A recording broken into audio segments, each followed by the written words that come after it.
স্বাগত চট্টগ্রাম প্রতিদিনে আপনাদের সঙ্গে আছি আমি সালিজুর চৌধুরী।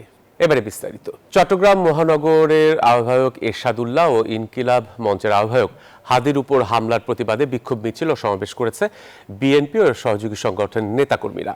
বিকেলে চট্টগ্রাম মহানগর বিএনপির কার্যালয়ের সামনে বিক্ষোভ সমাবেশে বক্তারা বলেন, একের পর এক হামলা করে আগামী জাতীয় সংসদ নির্বাচনের বানচালের ষড়যন্ত্রে লিপ্ত হয়েছে ফ্যাসিবাদীরা।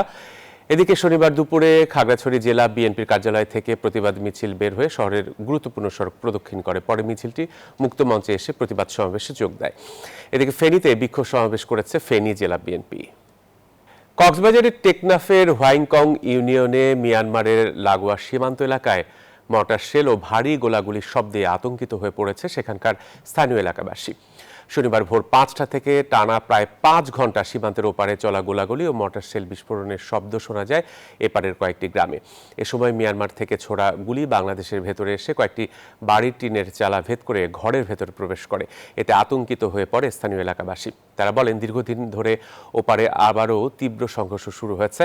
তাদের ধারণা, সীমান্তবর্তী ওপারে ঢেকুবনিয়া অংশে আরাকান আর্মি ও আরসার মধ্যে সংঘর্ষ হতে পারে।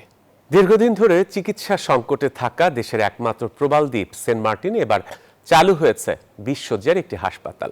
স্বাস্থ্যসেবার নতুন সম্ভাবনা দেখছেন এলাকাবাসী। তবে এখনও রয়েছে নানা সংশয়। স্বাস্থ্যসেবা নিশ্চিতে স্থানীয় ডাক্তার পোস্টিং, প্রয়োজনীয় সরঞ্জাম এবং একটি ওয়াটার অ্যাম্বুলেন্সের দাবি জানিয়েছে দ্বীপবাসী। বিস্তারিত ডেস্ক রিপোর্টে।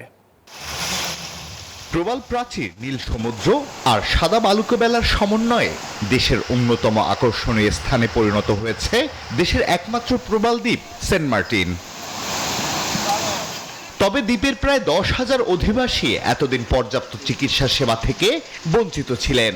অবশেষে স্বাস্থ্যসেবা নিশ্চিতে 20 শয্যা বিশিষ্ট একটি হাসপাতাল চালুর মাধ্যমে দ্বীপবাসীর দীর্ঘ প্রতীক্ষার অবসান ঘটল। 1 ডিসেম্বর থেকে চট্টগ্রাম মা ও শিশু হাসপাতালের পরিচালনায় মোট 13 সদস্য বিশিষ্ট একটি টিম এই হাসপাতাল পরিচালনা করছেন। দ্বীপের বাসিন্দারা আপাতত খুশি হলেও এখনো সংশয় কাটেনি। পর্যটন মৌসুম শেষ হলেই চলে যায় চিকিৎসক টিম, শূন্য থাকে হাসপাতাল। সবচেয়ে বেশি ভোগান্তিতে পড়তে হয় গর্ভবতী নারী ও বয়স্কদের। সিজন যে 2 মাস, এই 2 মাস না থেকে তারা যদি সারা বছর থাকে, এই 12 জন টিম, তাহলে দ্বীপবাসীর চিকিৎসা বঞ্চিত হবে না। আমাদের সেন্ট মার্টিনের সবাই সবসময় সুবিধাই পায় না, যদিও একটা গর্ভবতী মানুষ হঠাৎ করে যদি বাইরে যেতে হচ্ছে, তাইলে আমাদের এমবিবিএস ডাক্তার নাই। আমরা সরকার থেকে আশা করব সরকারিভাবে পূর্ণাঙ্গভাবে হাসপাতালটা চালু হোক। নানা সংকটের কথা জানিয়ে মেডিকেল অফিসার বলেন, সেবাদানের চেষ্টা চালিয়ে যাচ্ছেন তারা। উপজেলা স্বাস্থ্য কমপ্লেক্সের পরিবার পরিকল্পনা কর্মকর্তার সাথে এই জিনিসগুলো শেয়ার করেছি। আর যে সাপ্লাইগুলো আমাদের লাগবে, বেসিক সাপ্লাইসগুলো, এগুলোর জন্য আমরা ওই যেহেতু পরিচালনায় চট্টগ্রাম মহাশিশু হাসপাতাল, ওনাদের সাথে যোগাযোগ করেছি। ওনারা একদম বেসিক সাপোর্টগুলো আমাদেরকে প্রোভাইড করবেন।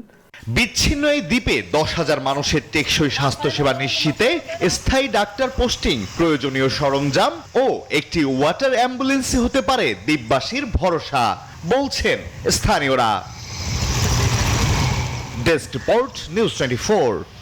মহান বিজয় দিবস উপলক্ষে কুমিল্লা টাউন হল মাঠে চলছে 9 দিনব্যাপী বিজয় মেলা।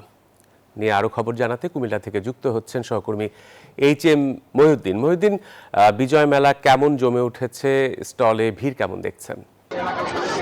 জোহর, বিজয় মাসে কুমিল্লার এই ঐতিহ্যবাহী বিজয় মেলাটি আয়োজন করা হয়েছে 9 দিন ব্যাপী। আমার পিছনে একটু যদি আপনি দেখাই, কুমিল্লা 8ই মুক্ত দিবস উপলক্ষে এই 9 দিন ব্যাপী কুমিল্লার এই বিজয় মেলাতে বিভিন্ন শ্রেণী পেশার মানুষের উপচে পড়া ভিড়, বিশেষ করে নারী এবং কিশোরীদের যে কসমেটিক্স এবং শীতকালীন বিভিন্ন যে পোশাক রয়েছে, সেই পোশাকের যে সমাহার দোকান, যে স্টলগুলো রয়েছে, সেই স্টলগুলোতে সকাল থেকে উপচে পড়া ভিড় থাকে। বিশেষ করে এই মেলার মধ্যে প্রায় 1 শতাধিক স্টল এখানে তৈরি হয়েছে এবং সারা দিন শহরের প্রাণ কেন্দ্রে কুমিল্লা টাউন হল মাঠে এই কেন্দ্রটি হওয়ার কারণেই বিশেষ করে সাধারণ মানুষের যে উপচে পড়া ভিড়, সেই উপচে পড়ার ভিড় কিন্তু প্রতিনিয়ত চলছে। তবে যারা এখানে ক্রেতা বিক্রেতারা এসেছেন, তারাই বিশেষ করে বলছেন যে আসলে অল্প সময়ের জন্য এই মেলাটি আয়োজন করা তাদের জন্য খুব কম সময় বলা হচ্ছে। তবে এই মেলাটি যদি সময় আরো বৃদ্ধি করা হয়, তাহলে এই মেলাটি বিজয় মেলা পুরো বিজয় মাসেই তারা সবটি উপভোগ করবে।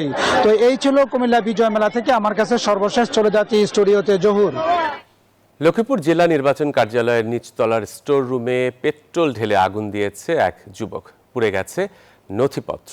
ভোর 4টার দিকে এই ঘটনা ঘটে।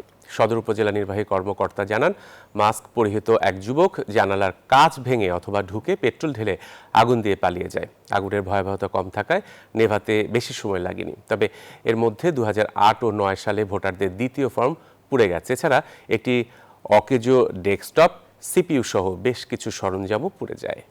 আর এই ছিল আজকের নিউজ 24 চট্টগ্রাম প্রতিদিনের সাথে থাকা সবাইকে ধন্যবাদ।